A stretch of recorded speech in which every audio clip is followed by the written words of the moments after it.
सबसे पहले टॉपिक है सोमवंश। 184 ईसा पूर्व से 75 ईसा पूर्व तक मौर्य वंश का अंतिम जो शासक था वो बृहद्रथ था। बृहद्रथ का सेनापति था पुष्यमित्र शुंग। सेनापति ने इसकी बृहद्रथ की हत्या कर गद्दी पर बैठा और शुंग वंश की स्थापना की। इसने अपनी राजधानी विदिशा बनाया, हेरियोडोटस। उसके बाद इनका गरुड़ स्तंभ भी विदिशा में मिलता है। शुंग वंश के भागवत धर्म का उदय यहीं से प्रारंभ हुआ। विष्णु को वासुदेव विष्णु भी कहा जाता है। उसके बाद प्रश्न आता है पुष्यमित्र के बाद जो पुष्यमित्र ने कार्य किए, पुरोहित थे पुष्यमित्र के पतंजलि, योग दर्शन या व्याकरण कैसे थे, व्याकरण वाले। अश्वमेध यज्ञ 2 कराए थे पुष्यमित्र शुंग ने। 84,000 बौद्ध स्तूपों को नष्ट कर दिया था। उसके बाद दोबारा पुनः बरहुत बौद्ध स्तूप का निर्माण सतना मध्य प्रदेश में कराया था। शुंग वंश का अंतिम शासक देवभूति था। इस प्रकार आगे हम चर्चा करेंगे पांड्य वंश।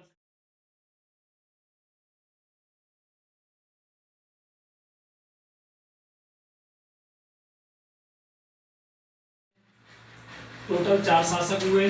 कवर्ण वंश के संस्थापक वासुदेव, अंतिम शासक हुए सुशर्मा। आता है सुशर्मा को हटाकर गद्दी पर बैठे सिमुक, जिन्होंने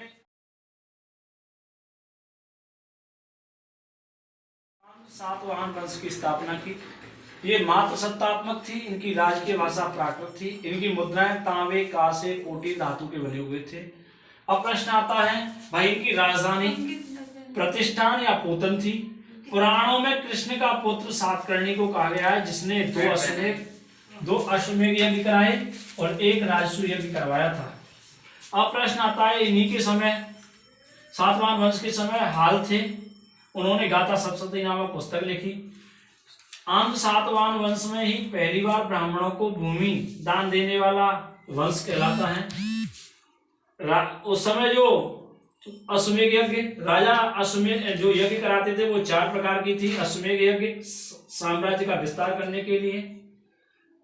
नंबर 2 राजसूय यज्ञ, राजसेक के समय की जाती थी शक्ति के लिए।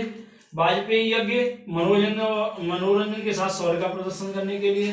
अग्निहोष्टम यज्ञ, सोमरस पीकर अग्नि बलि देने की यज्ञ थी। गृहस्थी यज्ञ 5 मानी जाती हैं। ब्रह्म यज्ञ ऋषियों के लिए, देव यज्ञ देवताओं के लिए, पितृ यज्ञ पितरों के लिए, अतिथि यज्ञ अतिथियों के लिए, भूत यज्ञ समस्त जीवों के लिए की जाती है। अब प्रश्न आता है भाई सबसे ज्यादा शून्यवाद के संस्थापक नागार्जुन थे।